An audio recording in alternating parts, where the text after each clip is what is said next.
Debugging. Loops are going to be almost especially for this program for bootcamp prep. It's going to be the most common thing that you'll be using. I think in almost every single workshop problem that you do from here on out, there will be some use of loops. And the reason for that really is because if you think about what computers are good at versus bad at, it kind of makes sense. Computers are really, really bad at ambiguity.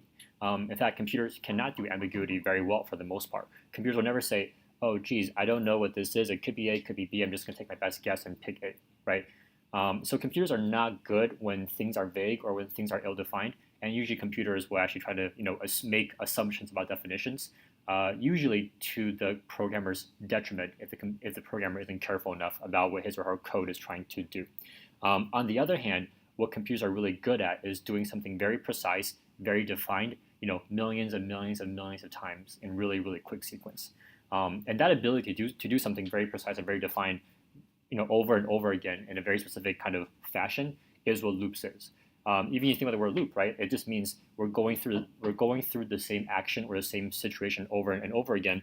And so for us in particular, when we think about writing code and writing loops, the big thing we always want to ask at every iteration is, what are we trying to do here that we're trying to do over and over and over again?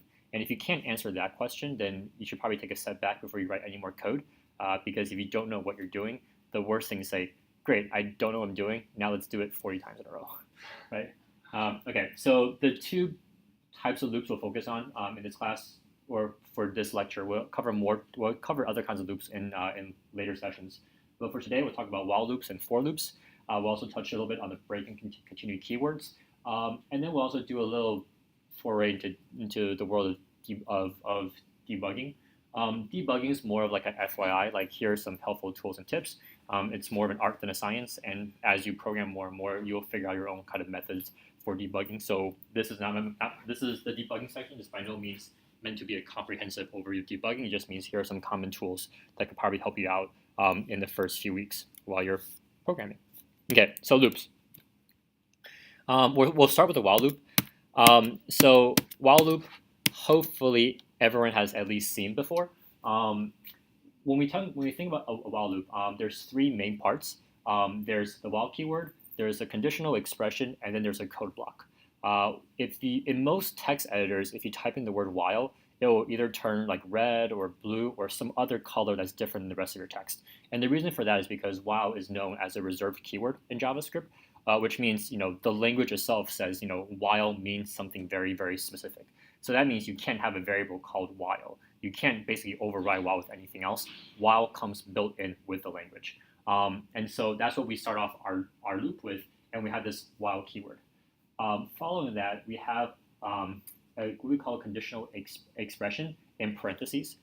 In math, whenever you have something in parentheses, it means you solve that parentheses first before you move on to anything else. Same idea here, right? The reason why we have the parentheses around this conditional is because if we don't solve this conditional, we cannot move on to the next part of our loop, and we'll see why that is very shortly. And then lastly is this block of code. And we define the beginning of the block of code with the opening curly brace.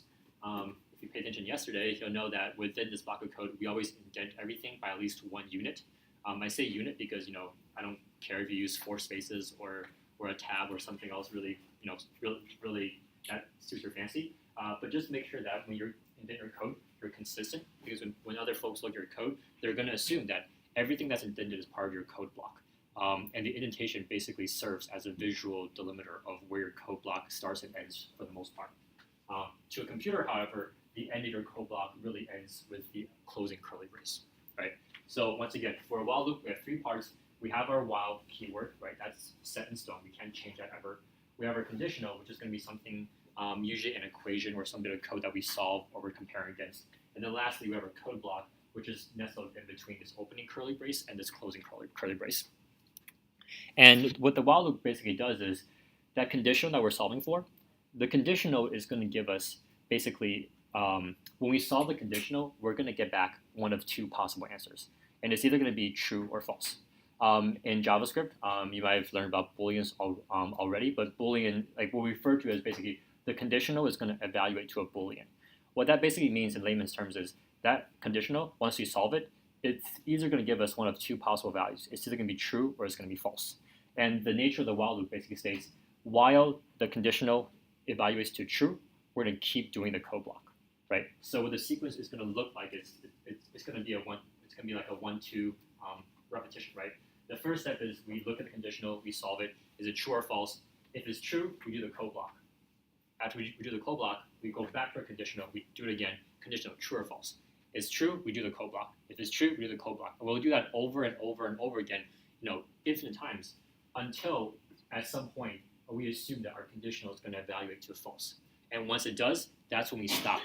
That's when we're going to stop our while loop really, and then we move on to the next line in our code after our while loop. So the while loop basically is trying to tell you is, hey, while this conditional is true, we will do this code block over and over and over again and not stop. Make sense? Yeah, cool. Victor? Why is that useful? You will see in the next 13 or so slides why we want to do something like that. But everyone's kind of pretty comfortable with kind of how the while works, right? Just notice that that the one thing that you want to do, especially when you're first starting out programming, is you actually want to make sure you understand every single step, no matter how small it seems. Just remember that for this while conditional, the conditional is always going to evaluate one more time than you think it's going to by just looking at the conditional. Because remember, the computer has to actually get a false response back before it knows to terminate, right? So if my conditional was, hey, if the number is less than 5, well, it needs to be 4 at least once, right? 4 or less at least one more time, so that conditional can actually evaluate to false. One of the things we'll also see in some of the later slides is this conditional could be false from the get-go, right? For a while loop, there's no minimum on number of positives we get, right? But there has to be at least one and only one negative. As in, we need at least one stop signal. So the conditional is one way to stop the while loop, and there are a few other ways we'll talk about as well. Okay, so let's look at some actual code here for how a while loop works.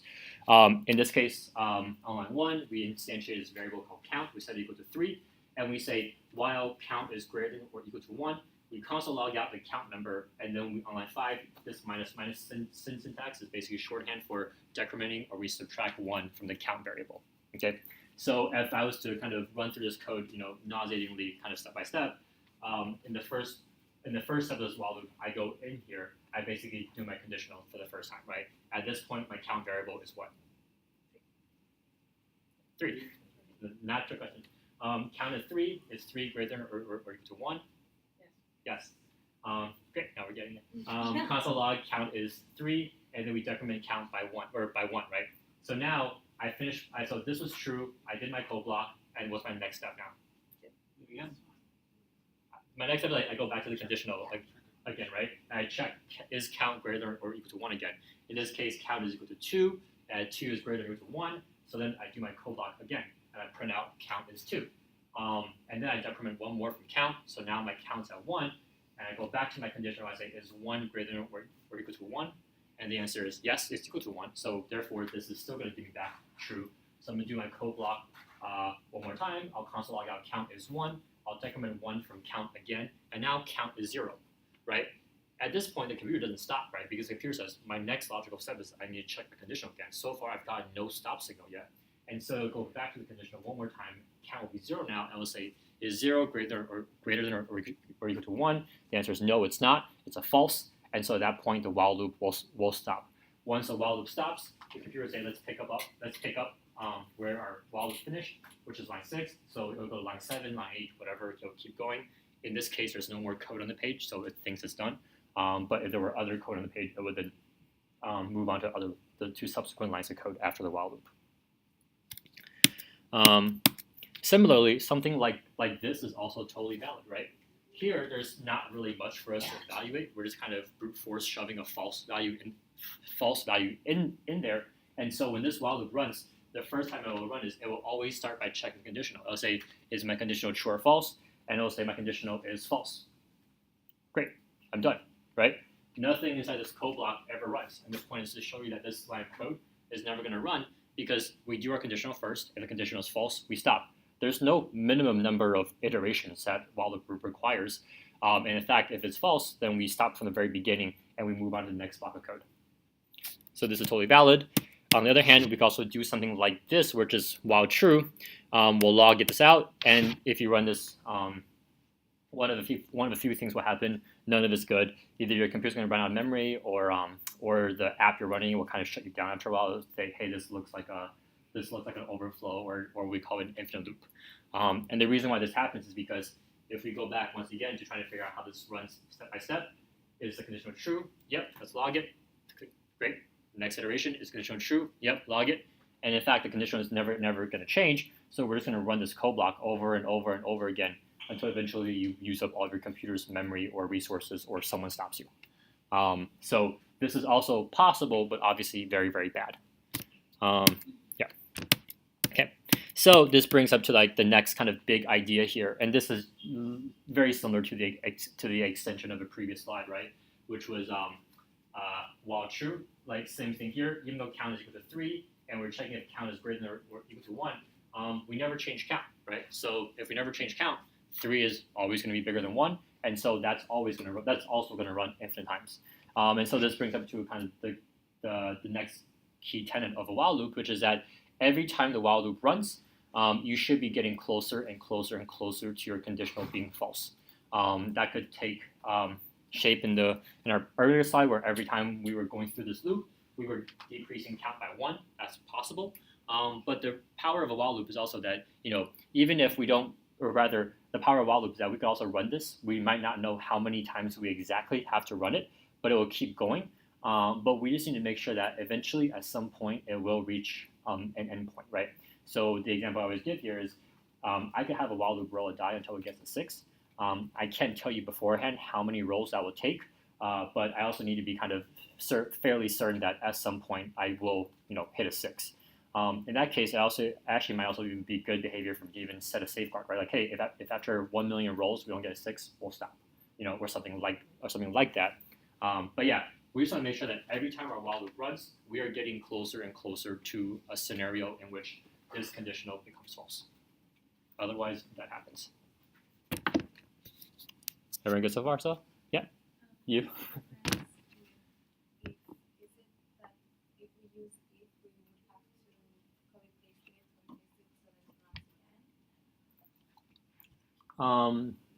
Yeah, so a while loop basically, so all loops are basically saying, hey, if you didn't run the if statement over and over and over again, let's just package it up for you so that we'll run it for you, so you're not like copy and pasting code too sequentially. For a lot of these loops, if you know where you start and you know where you're going to finish, you could write it kind of linearly, but it's just a lot more work, and it's a lot less efficient. Yeah. Oh, sorry. No.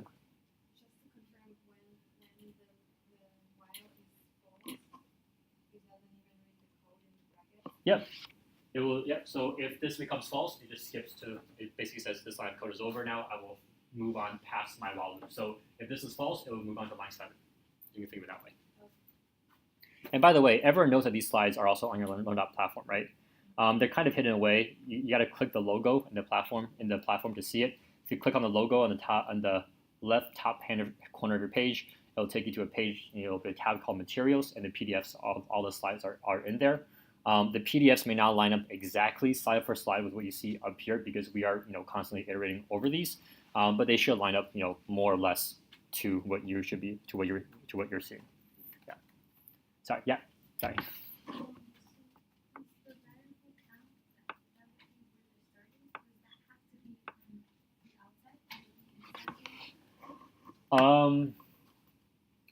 It has to be outside, and we'll talk about why that is when we talk about scope, which is, I think, tomorrow, actually.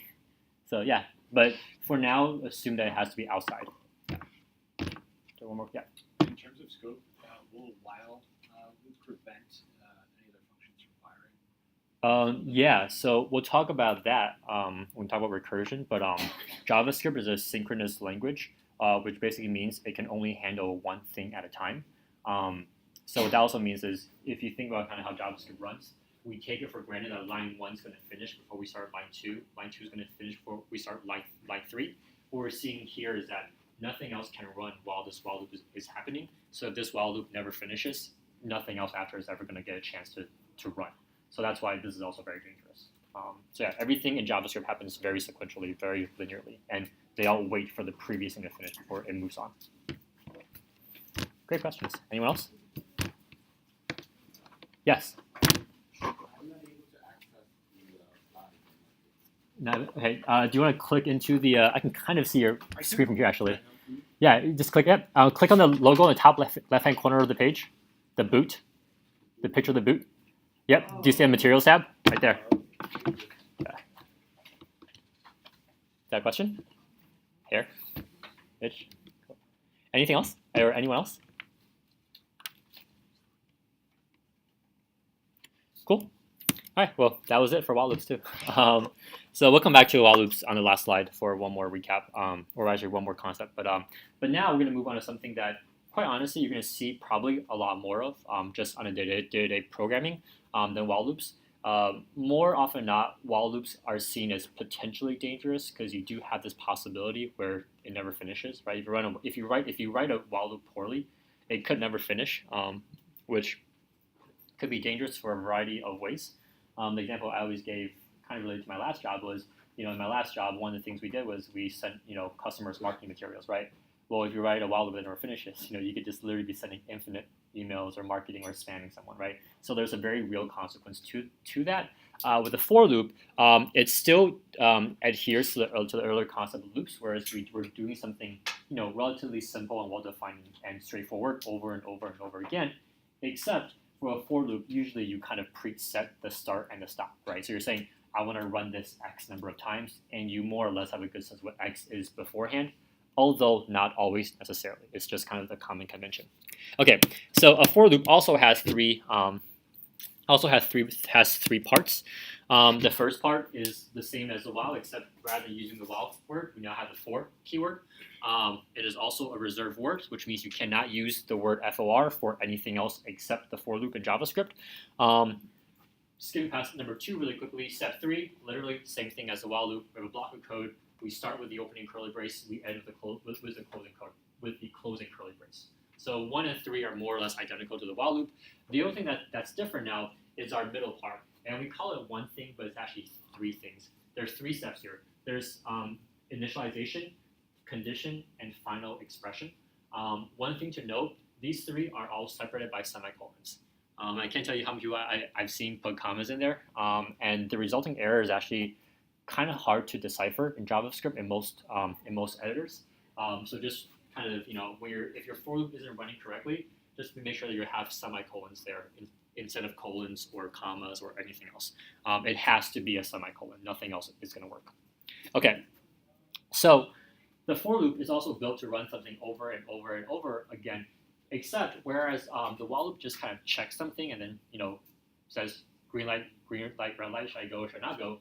The for loop is a little bit more involved. We're a little bit more kind of hands-on with orchestrating how that counter actually looks. And so the step-by-step process is, in our first step, the initialization.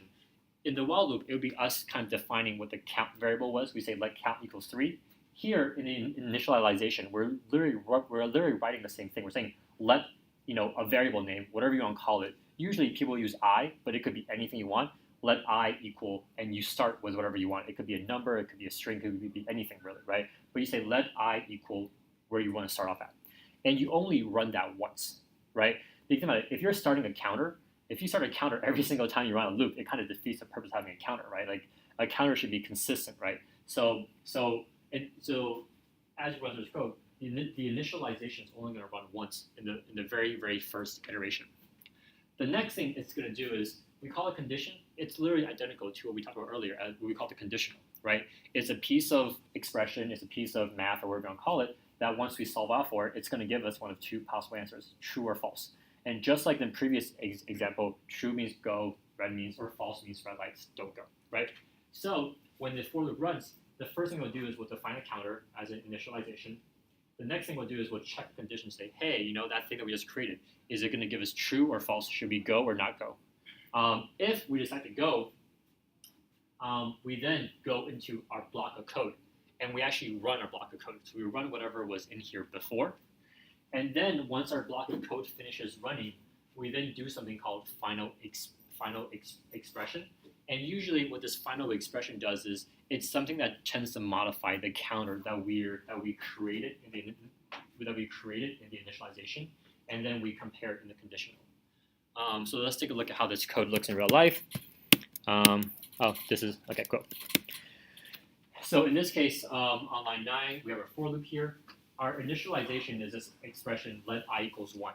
Okay, so that basically tells us, hey, I'm going to create this variable, right? Notice how we use the let keyword. This is literally just a variable, like any other variable you use. You can call it anything you want, and the value can be anything that you want. For here, we're saying let's start with let variable. Let's call it I, and we'll set the value equal to 1. Okay. Next, we move on to our conditional. Say, great. Let's now figure out if we actually want to execute this code block or not. We'll say is I less than or equal to 3. In this case, I is 1, so yes, 1 is less than or equal to 3, which gives us a green light to now go into our code block, right? We haven't gotten that far yet. We can come back to it later. For now, we're going to go to our code block. We're going to console log out I is 1, which prints out here. And after the code block is done, then we execute this last part of our code, right? And this usually modifies the counter. So in this case, this is modifying I by basically adding 1 to our counter, by adding 1 to I. Okay, so that's the first iteration of our loop. What happens next? Goes back to the condition. Yeah. I'm sorry? It goes back to the condition to check if I is less than or equal to 3. Yeah, exactly. It goes back to the conditional. Remember, the initialization only happens once, ever. Doesn't matter if our loop runs a million times. We only initialize something once, right? So after this final expression happens, or rather, after we change the counter, we then go back to our conditional, right? And so the loop really kind of exists here, right? It goes conditional, code block, final expression. Conditional, code block, final expression. And so after we increment I by 1 to now I is 2 less than or equal to 3? Yes, we do our code block. Let's add one more I. Is I, which is 3 now, less or equal to 3? Yes, it is. We do our code block one more time, and we increment I by 1, so now we're at I is 4, right? And this is the part you can't forget here. We're going to run one more conditional, right? As far as the for loop knows, we haven't told it to stop yet. So it's going to say, great, let me run one more conditional. Is 4 less or equal to 3? No, it's not. It's false. So at that point, if it says I'm done with the for loop, and I move on to line 12 in the code, right? As soon as this conditional becomes false, we then move past the entire for loop to the next line of code on the page. And just like the while loop, there's no minimum requirements of how many successful or how many true conditional loops are going to run, but we need at least one false run, or as we'll see later, we'll need at least one way to stop this for loop from running. So this is considered a little bit safer in that usually you're kind of defining where you start and where you end. You have a good sense of kind of how many iterations that will be. But it's also possible to run into an infinite loop scenario like with a for loop as well. It's just a little bit more safeguarded than a while loop is. Okay. Yep. Any questions?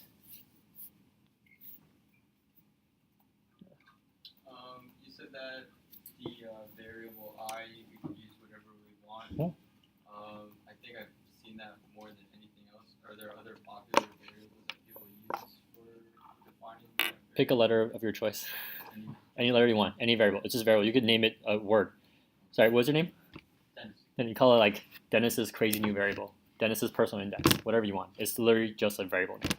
There's no let.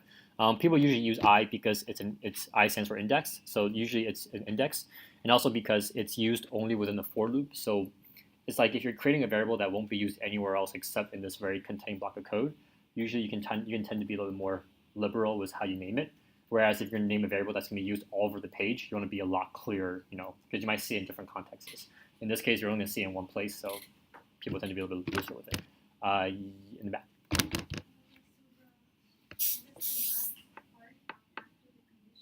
Yep. Yep. Yeah, it's called the final expression. Just think of it like, I think of it as like the counter modifier usually. Like it's what runs after your code block runs to set you up for the next iteration of the loop. So it goes from initialization, condition, run code, and then that, final expression. Yep. Modifies whatever the counter is to say increment or It could do anything to the counter, right? And we'll see later on that it doesn't. I mean, I'll just kind of walk through the slides, but like this is saying we decrement by 1, which is also totally fair, right? Because we're just changing the counter. Here we're saying we're incrementing by 100, and like that's totally fine too. We can do whatever we want to the counter, right? For now, for most of the code that you'll see, the counter will almost always be a number. But just so you know, like the counter doesn't have to be a number, right? Because nothing in this code, by the way that we've talked about so far, has specified that the counter has to be a number, right? It just needs to be a variable that we then compare against something, and then we change it, right? So we could either do it to a string or do it to something else too. But yeah, this is usually something we run to modify the counter. But quite honestly, it doesn't even have to do that. So as you get more familiar, you'll kind of see ways to play around it. But for now, we'll try to teach you along more regimented. So yes, the final third of that is always going to try to modify the counter. And then yeah. I hope it's alright to ask this, but sometimes, like when I see the for loops, I either see plus plus I or I plus plus as a final expression. So what's the difference? Yep. Yeah, great question. So if you ever see anything syntactically that you don't understand, especially at this stage, and I will answer your question very shortly. It's almost always like guaranteed that if you put that in Google, like you will find a Stack Overflow thread with almost your exact question verbatim. And the reason why is because most of the problems you're going to see now are problems that anyone who learns JavaScript is going to learn or going to come across, and they're going to post up their answers or questions, and then someone's going to answer it, etc. So as a quick sidebar, right, like you will very rarely find a problem at this stage that you come across that someone else has not dealt with before, almost to the letter. To answer your question about the difference between I++ and plus I, it really has to do with the sequence. Basically, I++ and plus I are both adding 1 to the I variable. The question becomes, do I want to use I first and then add 1 to it, or do I want to add do I want to add 1 to I first and then use it, or use it first and then add 1 to it? So for us, for this final expression, it actually won't matter because the conditional is going to run the next line anyway.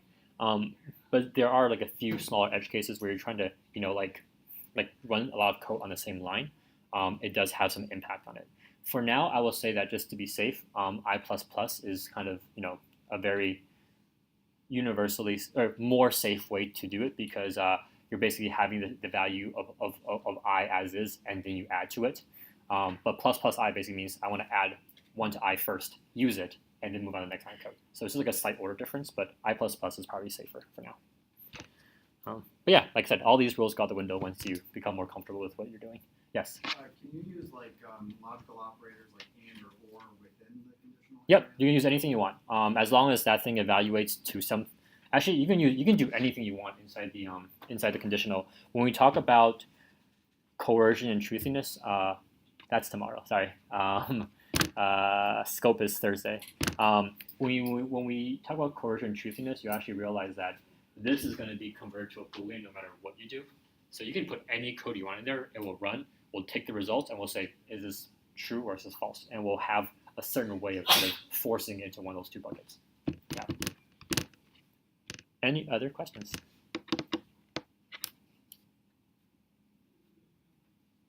Makes sense. On behalf of the class. Cool. All right, so that's a for loop. Hopefully this also looks somewhat familiar to you. One common way we use the for loop is, hey, like rather than just running arbitrary pieces of code, X number of times, if you want to go through a string or an array, for loops also help us do that really well. We start at 0 because the index of a string starts at 0, and then we'll say, hey, run it for however long this string is. And notice how we do less than, right? Because the minimum index for any string is 0, and the maximum index is always the length minus 1. So as long as our conditional is I is less than the length, we kind of dodge that off by 1 kind of scenario there. And so here in this case, if I say, hey, as long as I create an I, it says number sort of 0, and every time I go through this for loop, I'm adding 1 to it. I can actually traverse through this entire string, right? If I just gotta say like letters index 0, next loop letters index 1, next loop letters index 2, and so on and so forth until I make it all the way to the end, which is letters that length minus 1. So yeah, so the for loop is usually also very handy for navigating arrays and strings as well. Cool. All right. So the last two things we'll talk about are something you probably haven't seen yet in the pre-work. One is called the continue keyword, and the continue keyword is pretty simple to understand. Basically, what it means is, hey, if at any point, so continue is also a reserved word. You cannot have a variable called continue in JavaScript. And what continue does is in any loop, as soon as you hit the continue keyword, it basically says skip the rest of this iteration and move on to the next part of the loop, right? The next part in this case is for a for loop is always going to be the final the final expression part, right? So when you hit a continue, it basically means this iteration is now done. Proceed on to the next iteration of the code. That's all it does, right? So you skip basically at most one iteration, or you skip like any part of the iteration. So in this case, we're seeing here is we have this code says if I is equal to 3, we hit continue. If it's not equal to 3, then we just skip this entire for loop, right? So as we go from I equals 1 all the way up to I equals 5, we'll console log out I is 1, I is 2. We'll hit 3, and we'll say is I equal to 3? Yep, continue.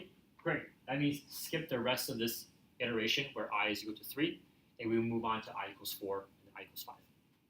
Right? So continue basically says let's skip the rest of this particular iteration. The cousin or the contrast to that, and the continue also works in a while loop too, except in a while loop, it moves, when I say move on for a while loop, because a while loop only has 2 steps, it just basically means move on to the next step, which is check the next conditional. So in this case, once again, we're basically skipping all the even all the even numbers, right? So as we go through this, as long as count is greater than or equal to 1, if count is, this basically means if it's even, we document count and we continue. Otherwise, we console log it out. So that's why we're only console logging out the odd numbers, is because wherever we hit an even number, we hit the continue and we skip this console log and this other part down there. Everyone comfortable with continue?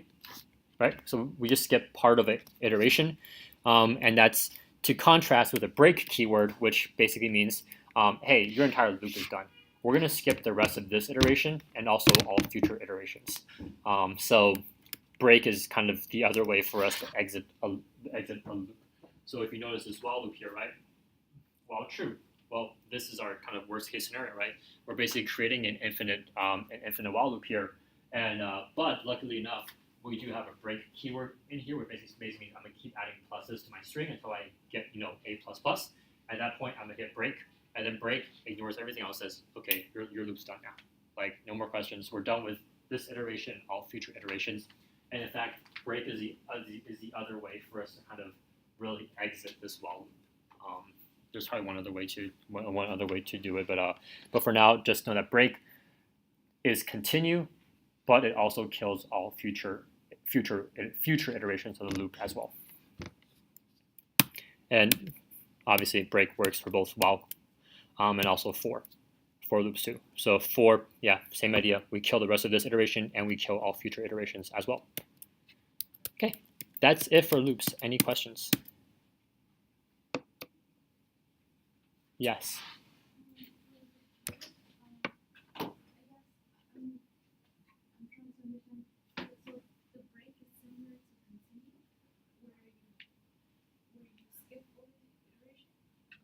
So continue skips the current iteration, or it stops the current iteration, but moves on to the next iteration.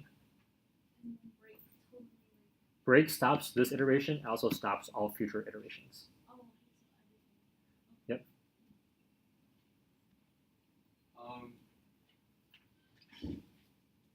Continue, it's not when, so after, it doesn't mean that it's going to skip the rest of the code underneath it and go back to the previous block and then keep running it? It's going to go to the next block and keep running it. The next iteration. Okay, so the next block underneath it. Underneath it? Underneath. So after continue, yep. It's going to run the block of code underneath continue, or it's going to go back up to the top?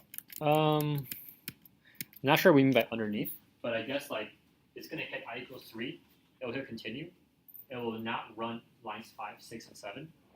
It will move on to the next part, the next step of this for loop, which will be I plus plus, and then we treat the I equals 4 now iteration completely from scratch. Okay.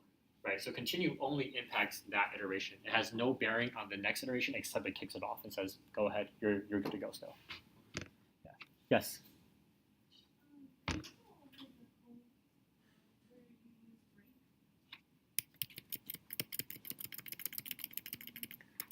Here? Yeah,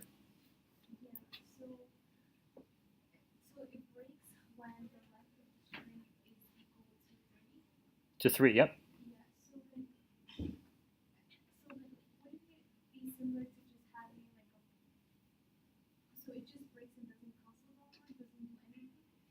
Like, I'm trying to figure out what the return of break. Well, break doesn't return anything.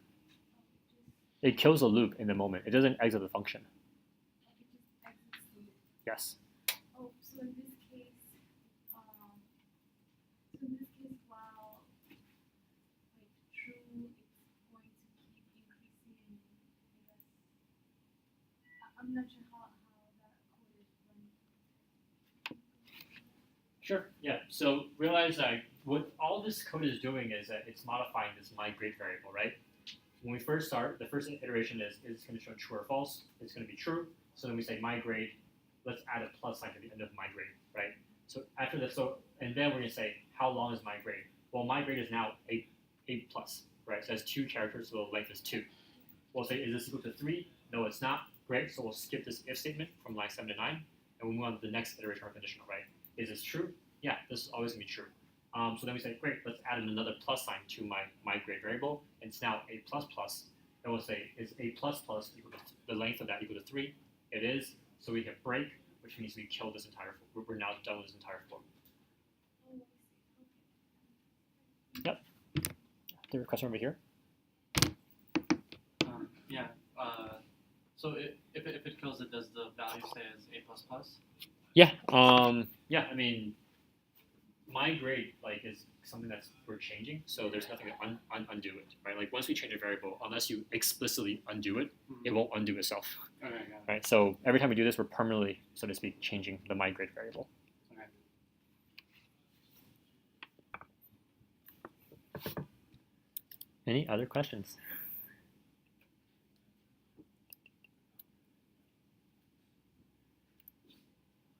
Everyone's really comfortable with loops? Yeah, Victor? I mean, I'd just like to learn more about when this would be used or useful. Yeah, so in the workshop problems, so the few examples that we've seen here are kind of more demonstrative of the concepts. But in the workshop problem, we'll give you some problems hey, why don't you go? I think one of the problems why don't you capitalize every other letter in the string for me? And you'll realize why a loop is by far the best tool with which to do something like that.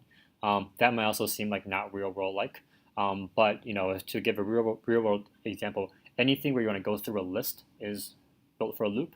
So if I give you a list of emails, I say, hey, can you email everyone and ask them for their first and last name, add their email addresses, right? A loop lets you go through that list and do something with every single element. So anytime you need to do something through a list, for a loop is usually your best tool for that. Cool. Yeah. Is using the continue keyword bad practice? No. It's not. Yeah, I don't think it's an anti-pattern. There's probably ways for you to avoid using continue if you really hate it or don't feel comfortable with it. But inherently it's a tool, right? And so the fact that it exists in the language, someone built it in, means it's meant to be used. Every tool can be misused, so I'm sure there's bad uses of continue. But in a vacuum, there's nothing bad about continue. Yeah. Do we have time for another quick breakdown of the loop with the use of continue and break? Yeah, sure. Just so I can just get a quick repeat. Sure. Yeah, I mean, we have 3 hours today, and this is what the workshop's gonna be about anyway. So, we did do it now, or we do it, individually. Okay, so continue keyword. So continue, right?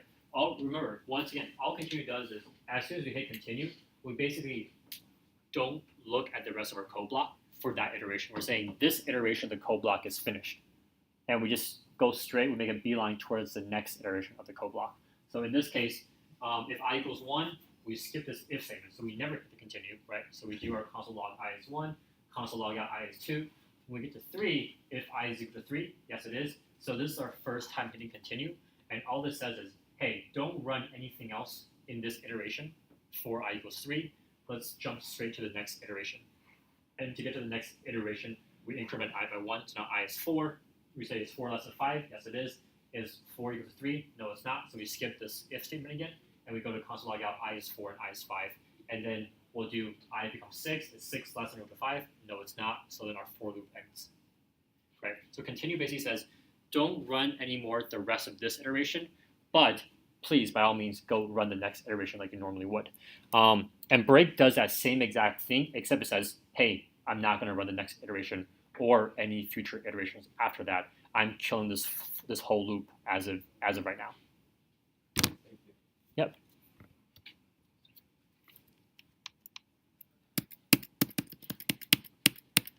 Cool. Anything else?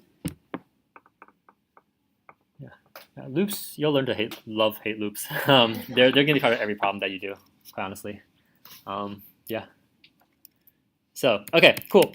So, break, continue. Obviously, we'll all be around for the workshops if you have any more help, or if you will have any more questions or need help walking through anything in more depth.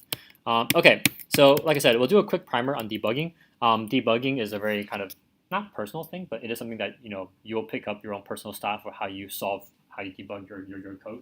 There's no like universally best way to do it, although everyone has to do it. One of the things I always tell folks, especially those who are starting off, is like, if I whenever, for example, at work I get a project and I do like a pie chart of my time, like most people might think, oh, you spend like the majority of time writing code and cranking away stuff, but that's like not true at all. I would say I probably spend half the time like reading the code that already exists, trying to figure out how it's currently working. I would probably spend maybe like a quarter of my time like writing my new piece of the code, and I'll spend the other quarter of the time like going through this debugging process, or basically going through making sure everything works correctly, solving unexpected quirks and issues I didn't foresee. So like, and that's kind of like in an ideal world, that would be kind of how your workshops also kind of broken down too, right? Is you actually do a lot of thinking to figure out how to solve a problem. Once your thinking is clear, typing the code out actually doesn't take that much time. And then once you type it out, there's bound to be something you didn't foresee, and so then you spend the rest of your time kind of solving it too, right? So when you get to a workshop problem, don't think that you should be typing right away. In fact, in the real world, you actually definitely want to think first, because it's quicker and easier for you to think through a problem than it is to type through it, basically. Like type it, make all the errors you would otherwise if you're just kind of thinking through it. So anywho, debugging, it's a big pain in the butt, and you will spend way more time debugging than you ever thought you would. It happens to everyone. Okay, so this is kind of your first. So yesterday's workshop, I believe, when you ran it initially, every single test passed, right? And the goal there was to show you that, hey, even if you have really poor syntax, really poor grammar, conventions, whatever, JavaScript doesn't care. JavaScript will still run. You're just making it much harder for the humans who have to read the code after you. But from today going on forward, every test that you start with will start as failing, and your goal is to actually pass to get the test to pass through your code. When you open up your workshop, you'll see like a describe block, and it will have a bunch of tests. You should not touch anything after the word describe. Like all of that is built for you for a reason, and you should absolutely read it, right? Because basically, this is a test against which your code is going to be evaluated by, and so you should know how your code is going to be tested. But just like any test, you can't just change the questions you don't like. So you shouldn't be editing any code beneath the describe, but by all means read through it. So when you open up your workshop, this is, well, not even this, right? Everything will fail first. But you'll notice that every single test has its own little green circle or red X. And as you can imagine, it basically means, hey, is this test failing or succeeding? The tests do go in order. So a green circle, red X, red X, red X means the first test that we're running for you is passing. The next 3 tests are all failing. So if you see green circle, red X, it basically means half your tests are not only failing, but you know exactly which 2 tests are failing, and so you should actually read through and try to figure out what those tests are doing and why your code isn't doing that correctly. As you run through each of these tests, you'll notice that the screen will also give you a list of things. For each test, it will tell you the name of the test, and this name here, in this case, only odds returns a number. that will actually be in a test as well. So you can just do a quick Control F on your page to figure out what test that is. And beneath it, it'll actually tell you what error you got to, or rather, what was the latest error that caused the test to fail. The one we see here is called reference error. And reference error basically means you're trying to use a variable that either you never created or you created it in the wrong place, or rather, you're trying to use it in a place in which you don't have access to it. So you'll understand what that means more when we talk about scope.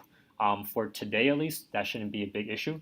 But reference error basically means you're trying to use a variable that, as far as the computer can tell, does not exist at the time in which you're trying to use it. Okay. So in this case, we're saying reference error, sum is not defined. It basically means we're trying to use a variable called sum, and it doesn't exist where we're currently trying to use it. But where is that?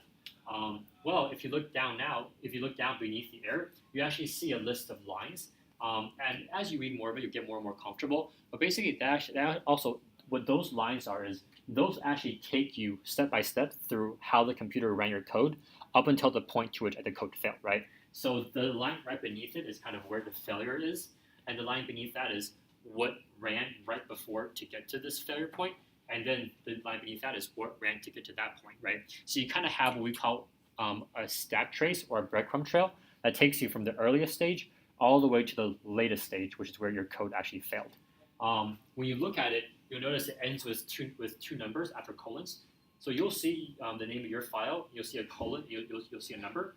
That first number is going to be the line number, so line 11, line 17, line whatever, and it's followed by a colon and another number, which is what character you're looking at. Usually the character doesn't really quite matter. Like once you know what line is broken, you can kind of pretty quickly tell what happened.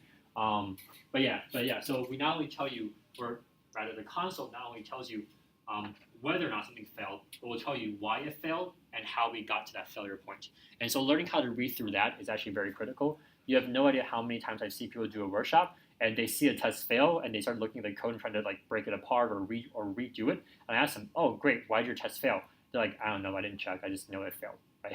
It's like saying like, I built a car, it didn't run, so I'm gonna rebuild the whole car, right? It's kind of silly, right? When you think about it, it's like, well, what part failed, right? Like, what did you get that you weren't expecting to get, right? And focus on fixing that part rather than trying to rebuild everything from scratch. So reading those and knowing why something is happening is so critical, and it will save you a ton of time too. Because if you rebuild a car every time something goes wrong, you're going to be wasting a lot of time doing things that were correct to start with.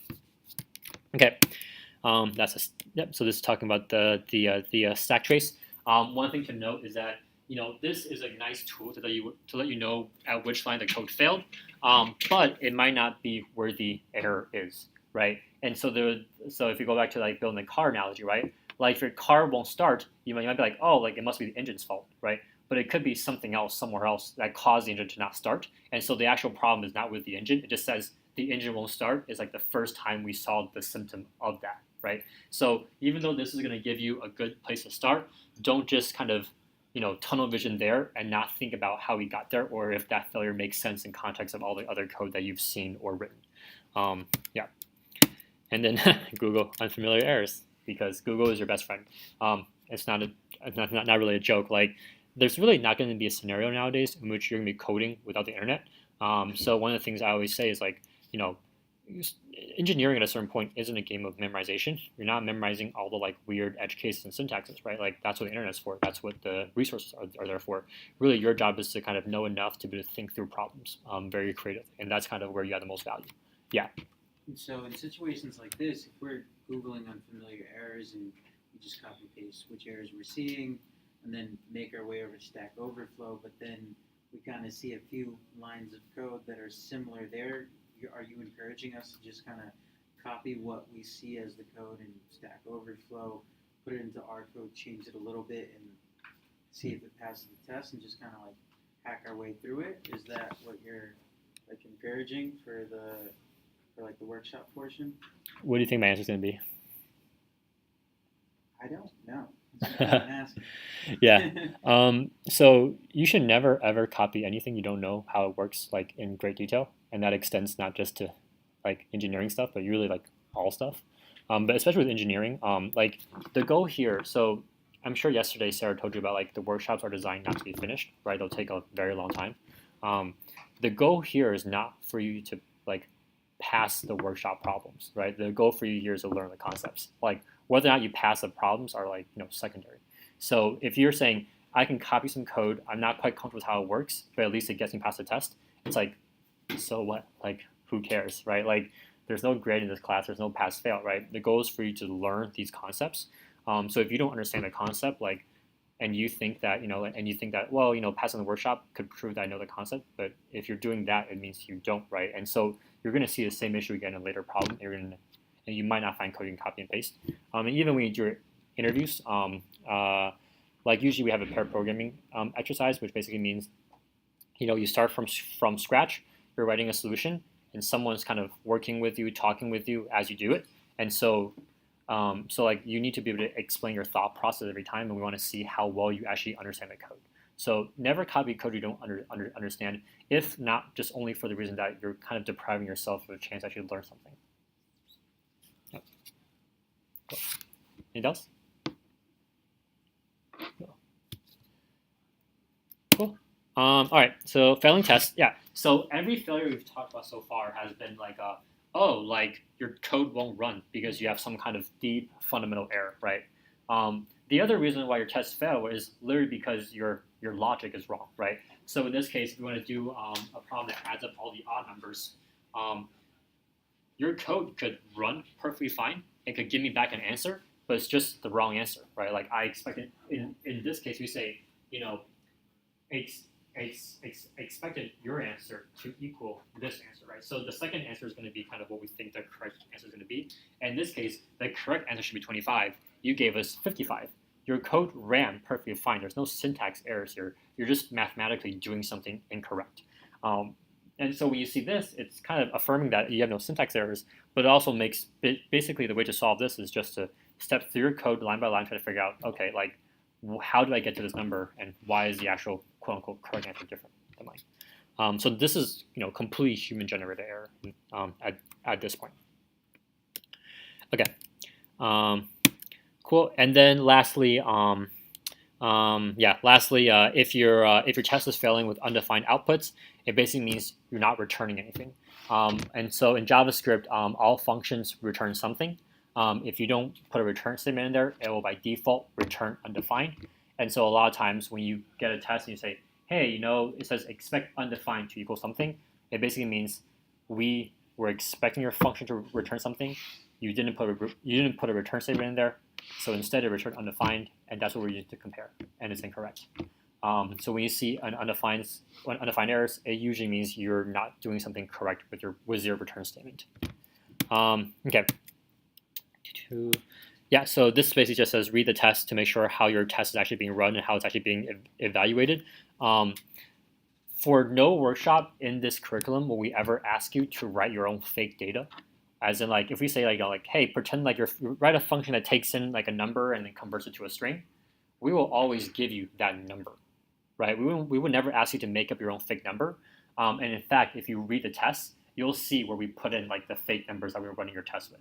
Right. So if a function is like, hey, take in an array of objects, or sorry, if the test is like, hey, pretend we're giving you an array of objects, we're going to give you the array of objects. Don't waste your time making the array of objects. Make sure, spend your time writing the function that's actually going to handle that array of objects, right? We will never make you waste time writing fake data when we can do it for you, because that part's not really valuable for you learning the concept.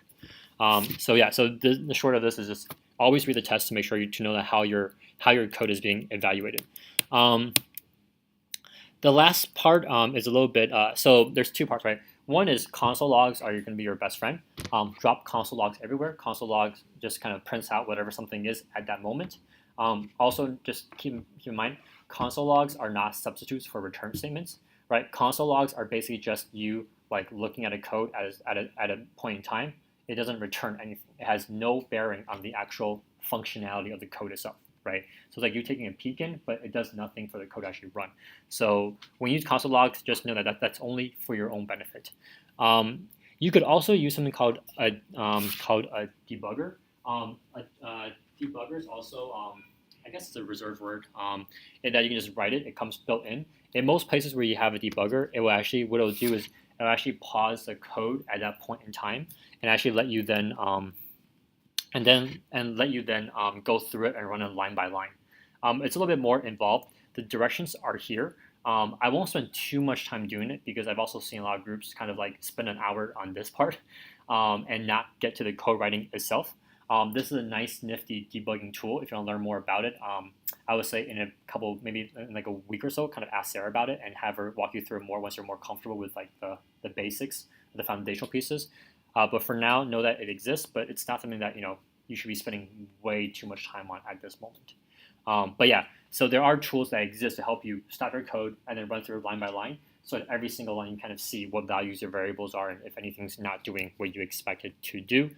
This exists in both Chrome, which Chrome I think has probably one of the best like debugging tools. Although all of the other browsers also have a variation of that as well. The other one is that if you use Visual Studio's, it's a specific software for writing code.